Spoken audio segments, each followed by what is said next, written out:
디모데전서 4장 8절 한 구절만 우리 같이 읽겠습니다. 육체의 연단은 약간의 유익이 있으나 경건은 범사에 유익하니 금생과 내생에 약속이 있느니라. 아멘.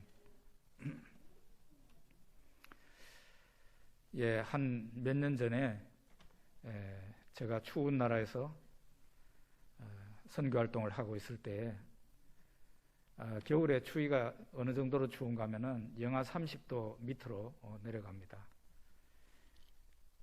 이 한국에 있는 사람들, 저 남쪽에 사는 사람들이 비행기를 타고 그쪽에 가서 공항에서 내리게 되면 어떤 경험을 하는가 하면요, 한겨울에 비행기에서 딱 내리면은 이 양쪽에 볼 있죠, 여기를 칼로 확 찢는 것 같은 그런 느낌을 가집니다. 그 정도로 춥습니다. 머리에 뭐 이렇게 털모자나 이런 걸 쓰지 않고 길을 가면은 10분을 채 가지 못해서 머리가 아파서 더 이상 걸어갈 수가 없는 것입니다. 그런 어느 날 제가 주일 예배를 가게 됐는데, 갈 때에는 교회 형제 하나가 와서 저를 차에 태우고 잘 가서 예배를 드렸습니다. 예배를 드리면은 거기는 뭐 우리처럼 한 1시간이나 이 정도의 예배가 끝나는 게 아니고 한 3시간 정도 걸립니다. 예배를 예를 들면 한국에서 이렇게 설교하는 이 정도로 해가지고는 그곳에 있는 성도들은 성이 안 찹니다. 어쨌든 3시간 정도 예배를 드리는데, 예배를 드리고 마치고 돌아올 때에는 형제가 또 태워준다고 하길래 제가 없던 오기가 생겨가지고 너무 추우니까 오히려 걷고 싶더라고요. 그래서 제가 걸어가지고 제 있는 곳, 머무는 곳까지 가겠다 하고 형제한테 얘기를 하니까 그러라고 그래서 한 4-5km 정도 되는 거리를, 그 추운 데를 걸어가지고 중간에 많이 쉬기도 하고 이렇게 해서, 안 그래도 다리가 약한데 걸어가지고 그 사는 아파트까지는 오게 됐어요. 그런데 하필이면 그날 엘리베이터가 고장이 났어요. 그래서 생각을 하다가, 야, 이런 상태로 걸어서 올라가지 못할 텐데 하는 생각이 들었어요. 그때 굉장히 제 무릎 상태가 안 좋을 때였어요.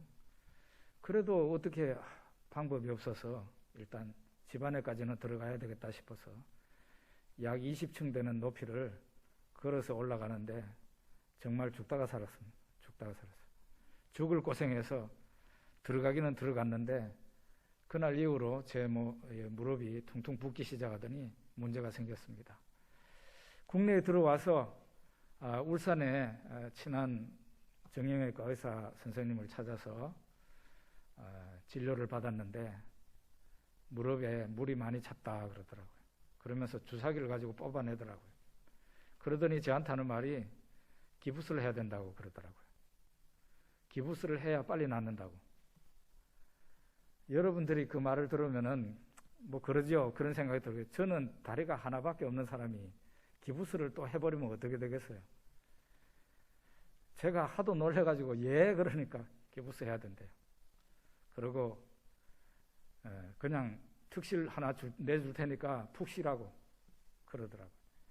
그래서 제가 의사 선생님 말을 들어서 기부스를 했는데 황당하기 이를 데 없었습니다. 다리가 하나밖에 없는 사람이 나머지 한 다리마저도 성하지 못해서 기부스를 하니까 내가 죽을 때까지 남에게 폐를 끼치는 사람이 되지 않으려면은 이 하나 남은 다리라도 제대로 건사하고 몸 관리를 잘해야 되겠다, 그런 생각을 하게 되었습니다. 육체의 연단은 약간의 유익이 있으나, 그래서 이 육체적인 운동을 잘 하고 근육도 적당한 근육이 몸에 있어야 되고 몸 건강을 잘 유지해야 되는, 그래서 운동이라는 게 사람에게 약간의 유익은 있다. 그러나 범사에 유익한 것은 아니다. 범사에 유익한 것은 경건이라 그랬습니다. 경건. 경건을 뭐라 그랬죠? 지난번에 경건을 뭐를 경건이라 그랬습니까? 경건을 다른 말로 하면은 결국은 하나님을 예배하는 자세로 살아가는 거예요. 경건을 라틴어로 다른 말로 표현하면 코람 데오라 그랬습니다. 하나님 면전에서, 그런 뜻입니다. 우리가 하나님 면전에 있는 것처럼 그런 생각을 갖고 살아간다면 그 사람은 바로 다른 사람이 아니라 경건한 사람이에요. 하나님을 두려워하며 하나님을 예배하는 자세로 살아간 그 사람이 경건한 사람입니다.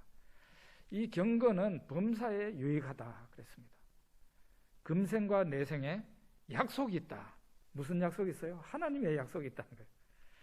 경건한 사람에게 금생과 이 세상과 저 세상에서 하나님의 좋은 약속이 있다.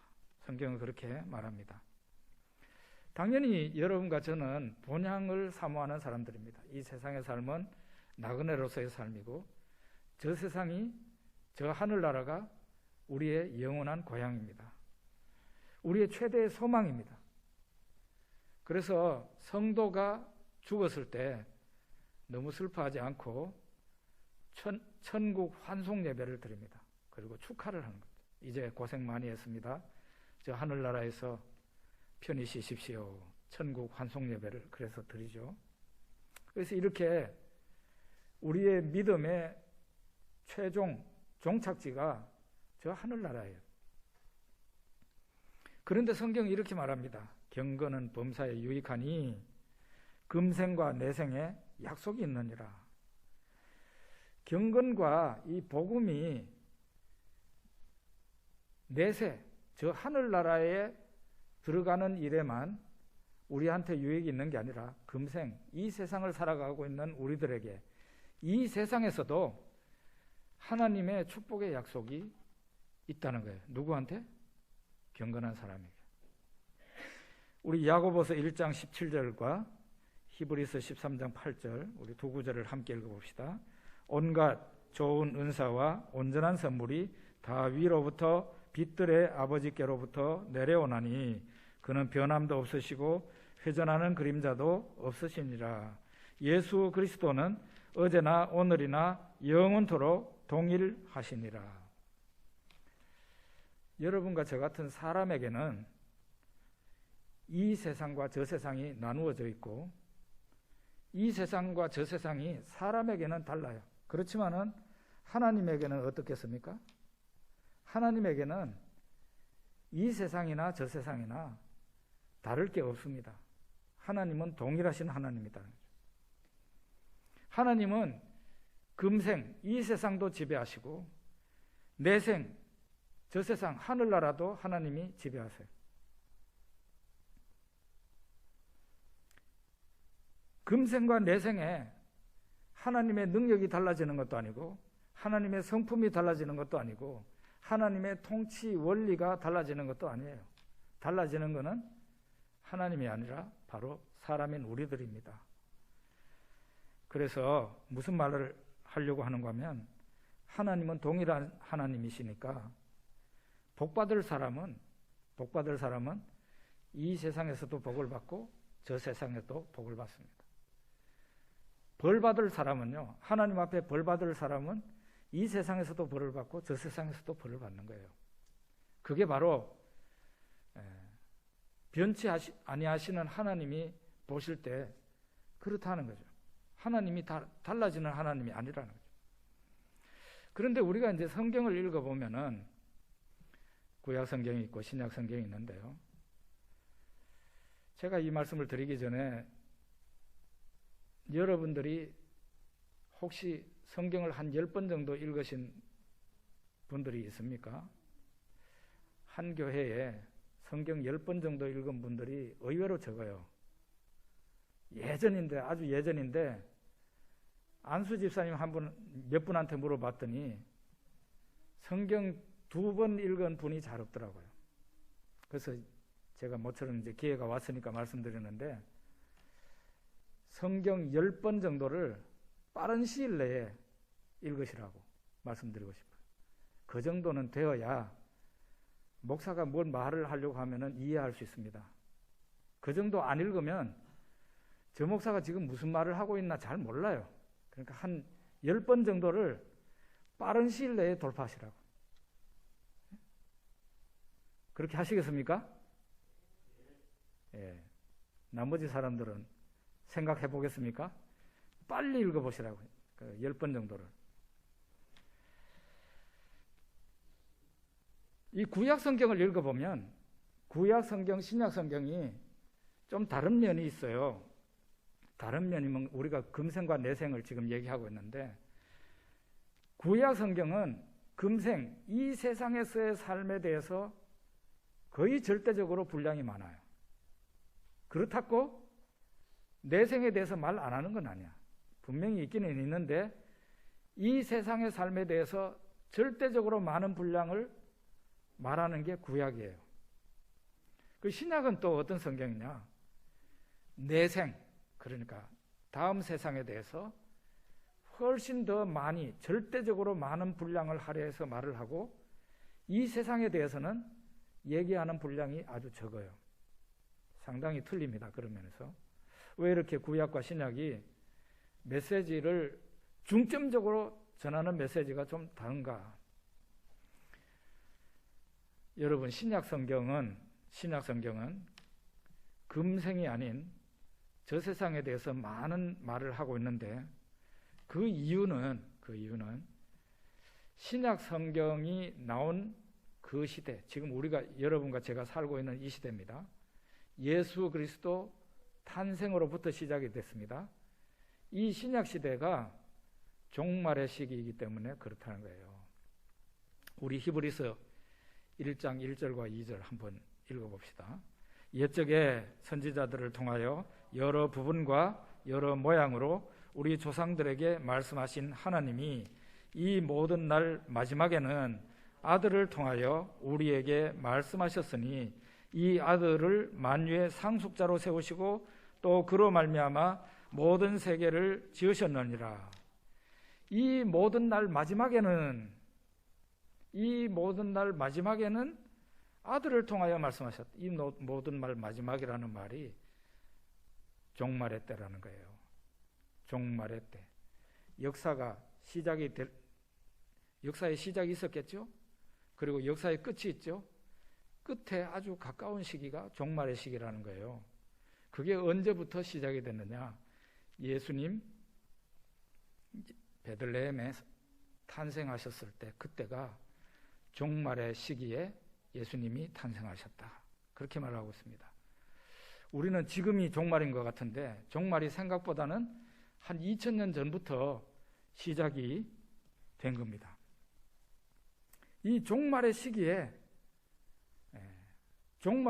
살고 있는 성도들에게 주시는 말씀이니까, 그 말씀 자체가, 성경 말씀 자체가 어떻겠어요? 종말론적이에요.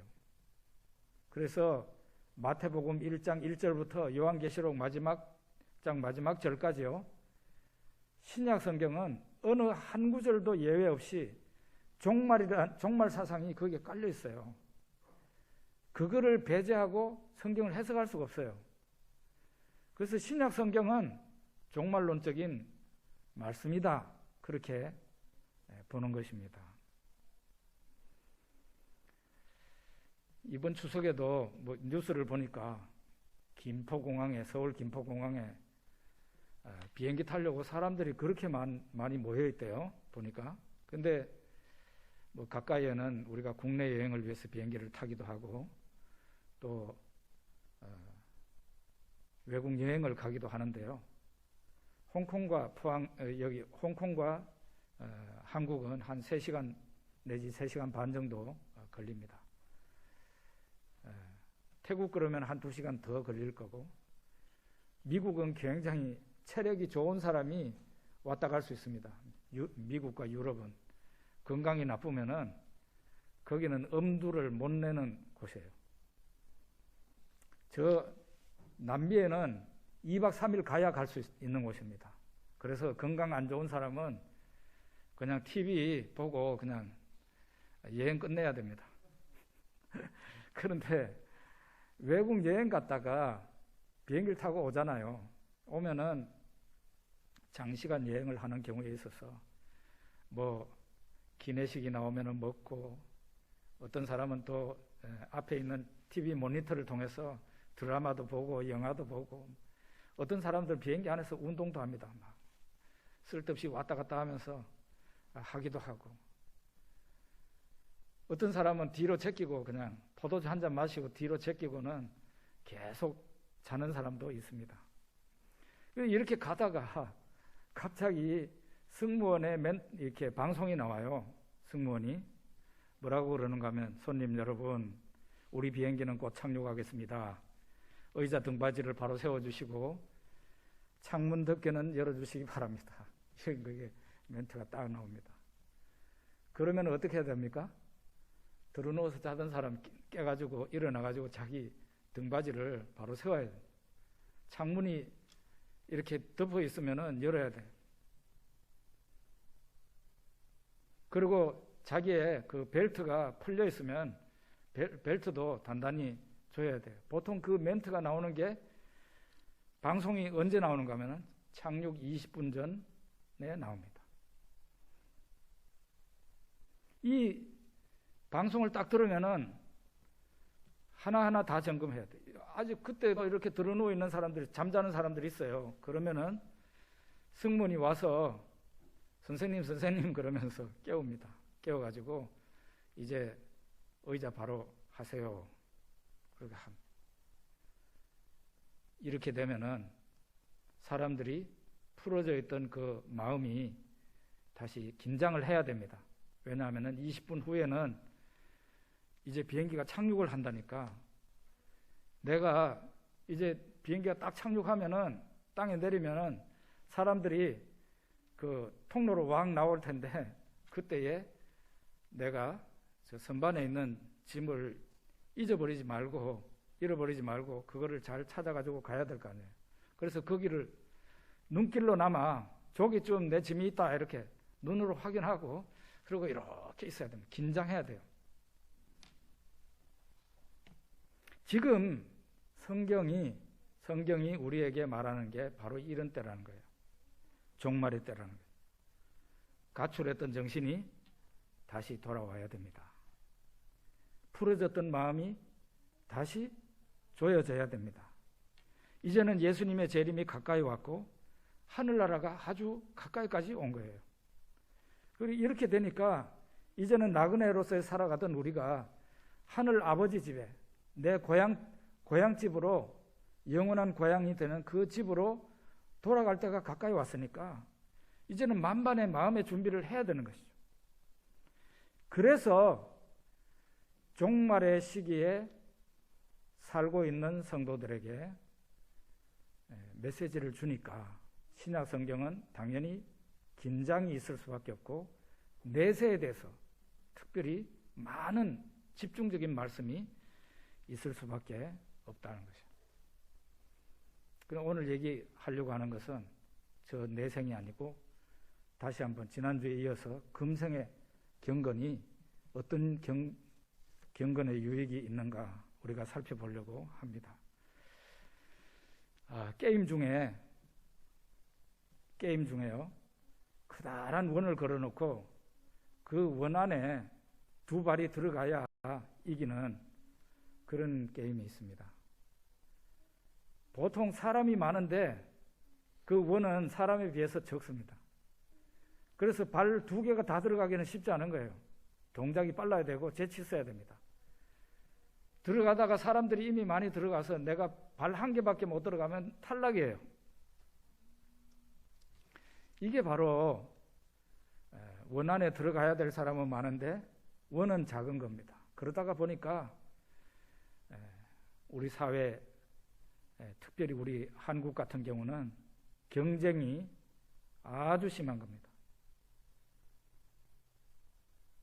한국이 경쟁이 심할 수밖에 없는 이유는 벌써 국토만 하더라도 땅덩어리가 굉장히 작은데 사람들이 굉장히 많이 살고 있습니다.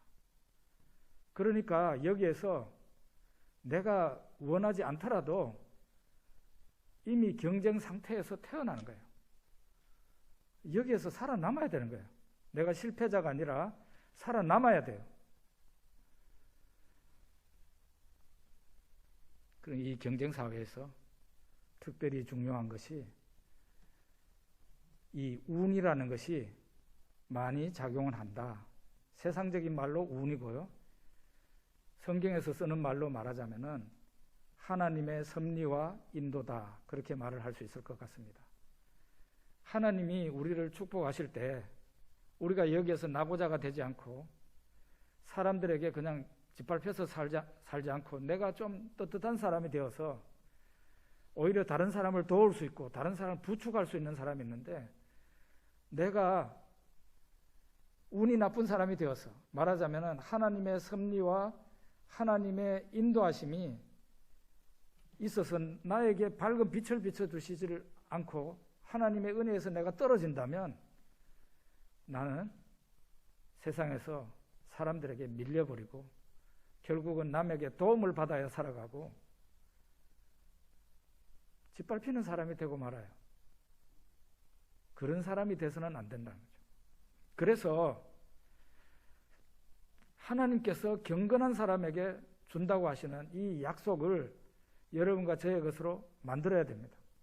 기왕이면 우리가 남들에게 베푸는 사람, 남을 부축해주는 사람, 그런 사람이 돼야 되죠. 금생에서 잘 되는 사람이 어떤 사람이 잘 되느냐? 하나님의 약속이 경건한 사람에게 하나님의 약속이 있다고 말씀을 하십니다. 우리 몇 구절 성경 구절을 한번 봅시다. 시편 128편 1절과 2절입니다. 여호와를 경외하며 그의 길을 걷는 자마다 복이 있도다. 네가 네 손이 수고한 대로 먹을 것이라. 네가 복되고 형통하리로다. 사람들이 손으로 실컷 고생을 하고 해놓고도 그 수고한 대로 먹지 못하는 경우가 많이 있습니다. 고생을 했으면 고생한 대가를 내가 가질 수 있어야 되는데 그러지를 못하고 고생은 실컷 해놓고 밑빠진 독에 물 붓는 식으로 내한테 아무런 도움이 되지 않은 그런 고생이 있을 수 있다. 그런데 하나님을 경외하는 사람에게는 금생에서 복이 있다는 것을 이렇게 말합니다. 네 손이 수고한 대로 먹을 것이라.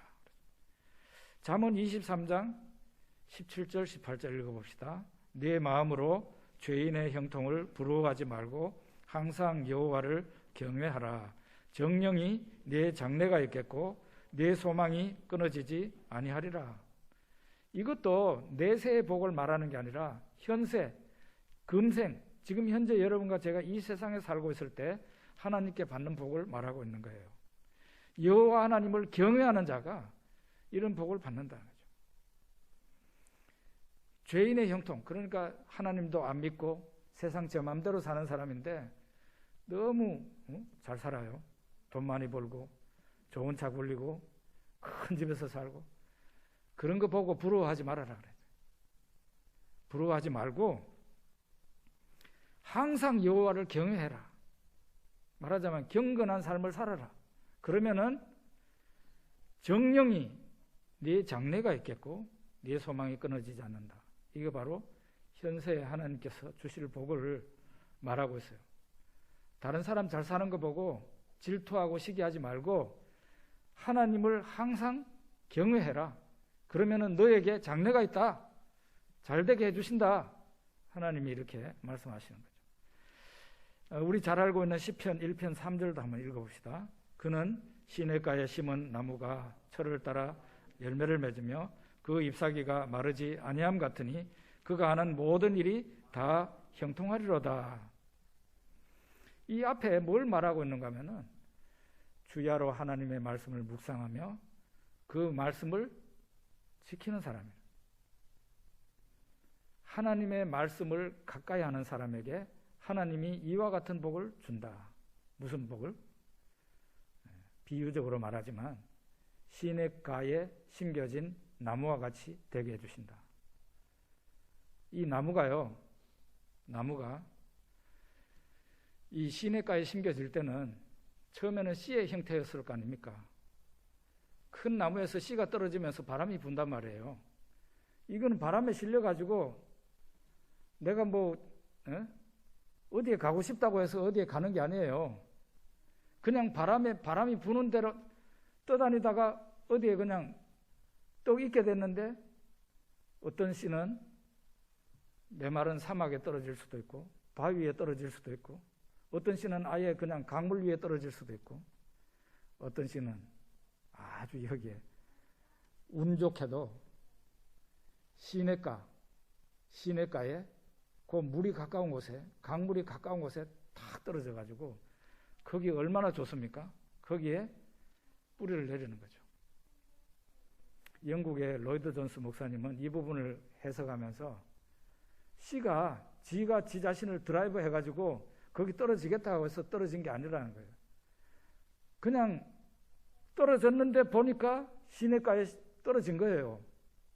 이게 바로 하나님이 이런 복을 주신다는 거죠. 우리가 우리 인생 마음대로 드라이브 할 수 있어요. 그런다면 전부 다 대통령 되고 전부 다 부자가 되고 다 그러겠죠. 이게 그런 게 아닙니다. 우리 인생은 우리가 드라이브 하는 게 아니고 하나님이 임의로 이 사람은 여기에 저 사람은 저기에 하나님께서 심으시는 거예요. 그게 바로 성경에서 하나님의 인도, 하나님의 섭리, 그렇게 말을 하고 있는 겁니다. 시냇가에 심겨진 나무가 잎사귀가 마를 일이 없죠. 그죠? 그 시냇가가 바로 가까이 흐르고 있으니까, 물이 가까이 있으니까 다른 데에 있는 나무는 가뭄이 와가지고 말라 비틀어지는데 이 나무는 항상 그런 걱정이 없는 거예요. 하나님이 복 주시면 그렇게 된다는 겁니다. 그리고 그가 하는 모든 일이 다 형통하게 된다 그랬어요. 그가 하는 모든 일이 술술 잘 풀린다. 경건한 자에게 주시는 금생의 복입니다.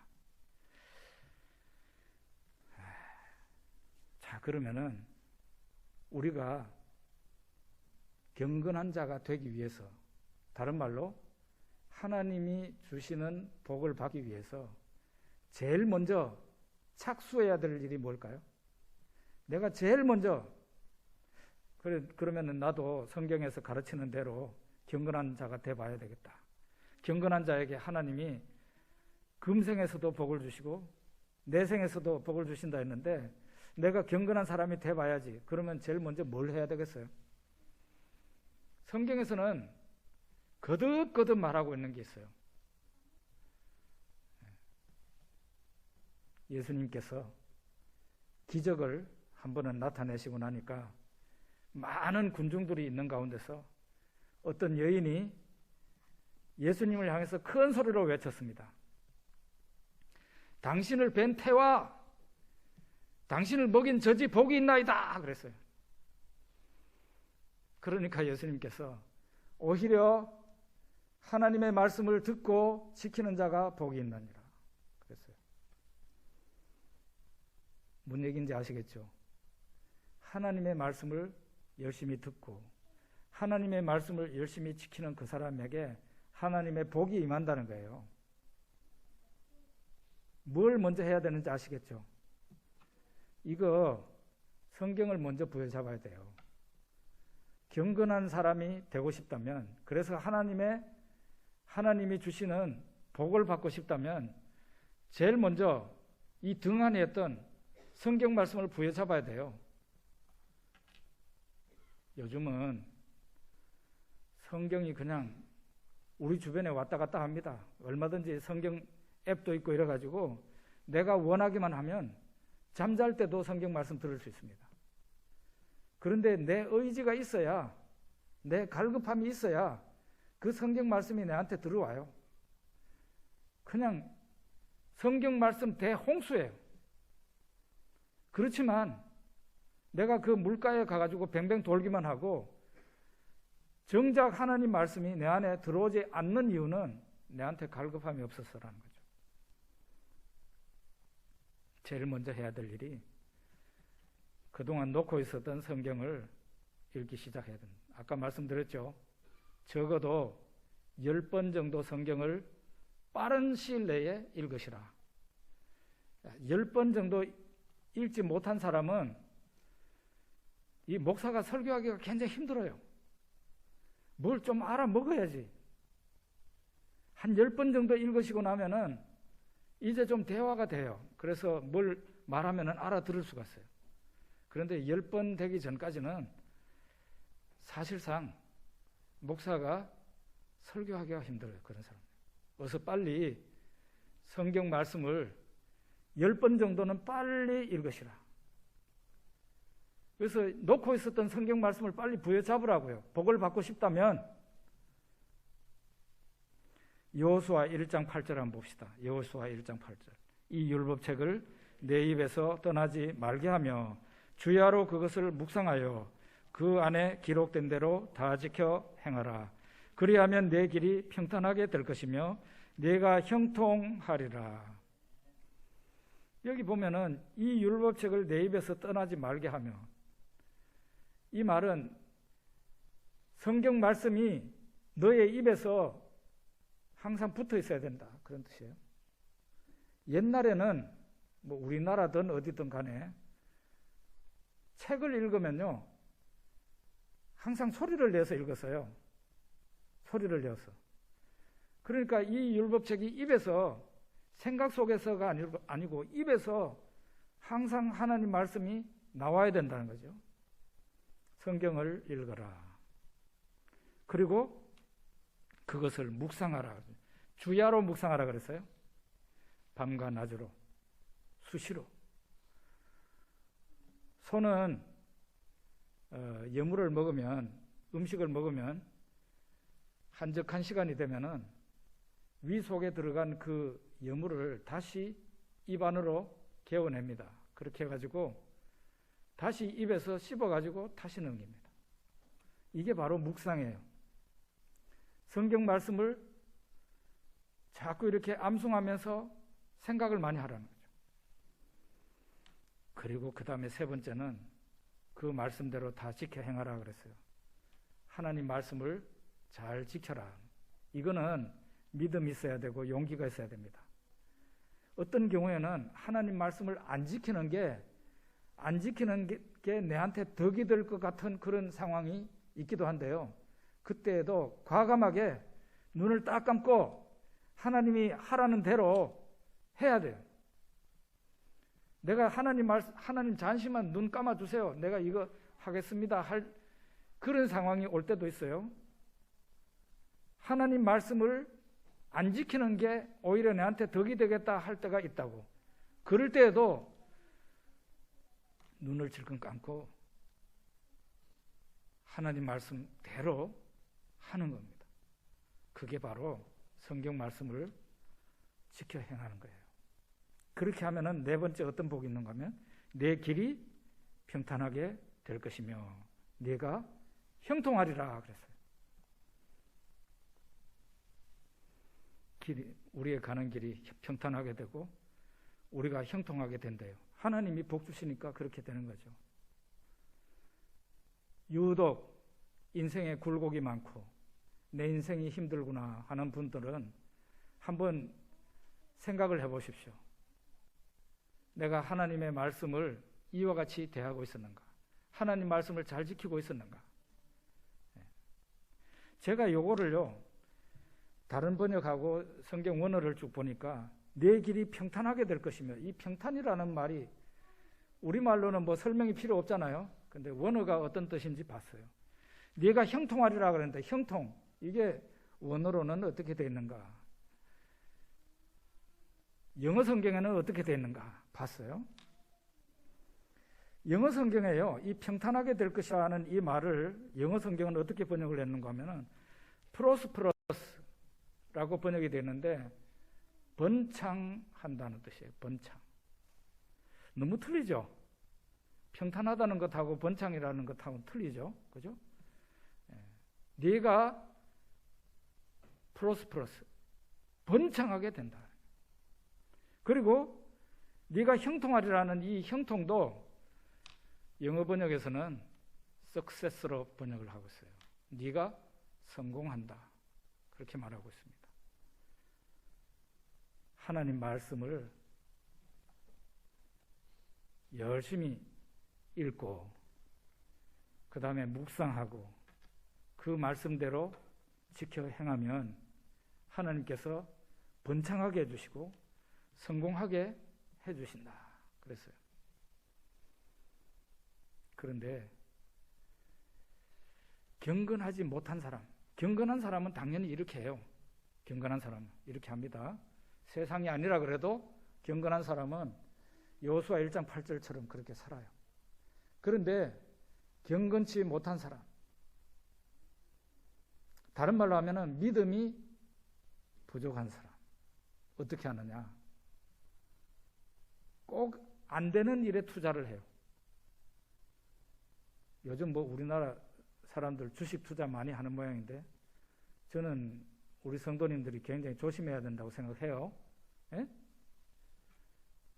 개인 투자는 특히 그거는 거의 100% 패배하는 걸로 알고 있어요. 조심해야 됩니다. 주식을 예를 든다면 이 주식을 내가 10,000원에 샀다 그러면은 3년 후, 5년 후에는 이게 5만 원이 되든지 7만 원이 되든지 이렇게 올라가는 거를 사야 될 거 아니에요. 그런데 안 되는 사람은 어떻게 하는지 아십니까? 안 되는 주식을 사요. 계속 곤두박질 쳐요. 이게 10,000원짜리 주식인데 나중에 한 2년, 3년 가면 5,000원짜리가 되고 나중에 가면 1,000원짜리가 될 수도 있어요. 나중에 휴지 조각이 된다 그러잖아요. 인생을 살아가는 데 있어서 하나님이 말씀하시는 것은 아주 환해요. 이게 모호하지 않아요. 아주 명백합니다. 어떤 사람이 복을 받고 어떤 사람에게 좋은 운이 작용하느냐. 하나님의 말씀을 부여잡고 그 말씀을 묵상하고 그 말씀대로 살고자 하는 사람에게 하나님께서 금생에도 복을 주신다. 번창하게 해주시고 성공하게 해주신다. 그런데 믿음이 부족한 분들은 하나님을 가까이 하는 게 그렇게 힘든 모양입니다. 성경 그냥 내던져 놓고 살고 성경 어디에 뭐가 있는지도 모르고 하나님이 어떤 것을 싫어하고 어떤 것을 좋아하는지도 모르고 그렇게 하니까 망하는 거예요. 호세아 4장에 보면은 내 백성이 지식이 없으므로 망하는 도다 그랬어요. 그 지식은 성경 지식이에요. 율법 지식, 성경 지식. 성경 지식이 없으니까 망한다. 왜 망하는지 아세요? 성경에서 하나님이 어떤 분인가 가르쳐줘요.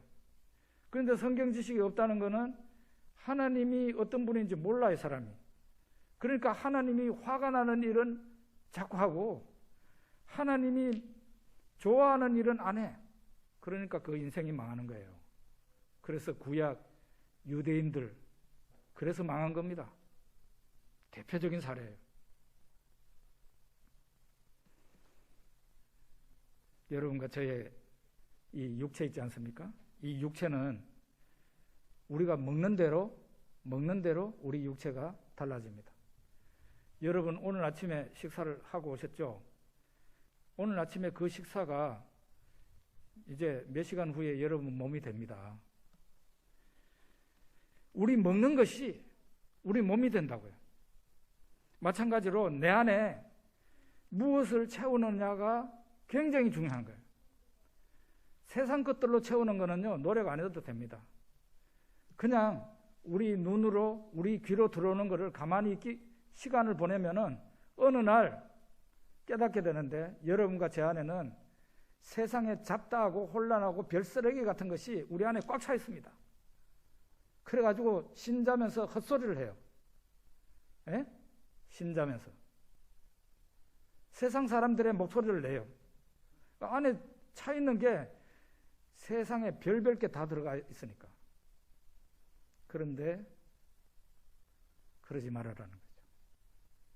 여러분과 제 안에 무엇으로 채워야 돼요? 하나님의 말씀으로 자꾸 열심히 읽고 해서 여러분과 제 안에 하나님의 말씀이 가득 차야 된다는 거예요. 그러면 어떻게 되겠습니까? 성경에 베드로 사도가 보면 썩지 아니할 씨 하나님 말씀으로 거듭났다 그랬어요. 사람이 어떻게 해서 거듭나느냐? 성령으로 거듭나는데, 성령으로 거듭난다는 말을 베드로 사도가 썩지 아니할 씨 하나님의 말씀으로 거듭난다 그랬어요. 내가 읽은 그 말씀으로 내가 거듭나는 거죠. 그리고 그 말씀이 내 생각과 내 마음을 바꿉니다. 그리고 말과 행동을 바꾸게 되는 거예요. 그러니까 지금 현재 경건한 사람이 되고 싶은 분은 제일 먼저 착수해야 될 게 성경을 들어야 된다는 거예요. 그게 제일 먼저 해야 될 일이에요. 그거부터 하면 내 안에 들어온 성경 말씀이 나를 거듭나게 하고 내 생각과 마음을 변화시키고 그리고 내 말과 행동까지 바꾸게 되고 나를 경건한 사람으로 만드는 거예요. 그래서 금생과 내생에 하나님의 약속이 있다는데 그 약속, 축복의 약속을 받는 주인공이 되는 것입니다. 디모데전서 4장 8절 육체의 연단은 약간의 유익이 있으나 경건한 범사에 유익하니 금생과 내생에 약속이 있느니라. 이 말씀 잘 기억하시기 바랍니다. 기도하겠습니다.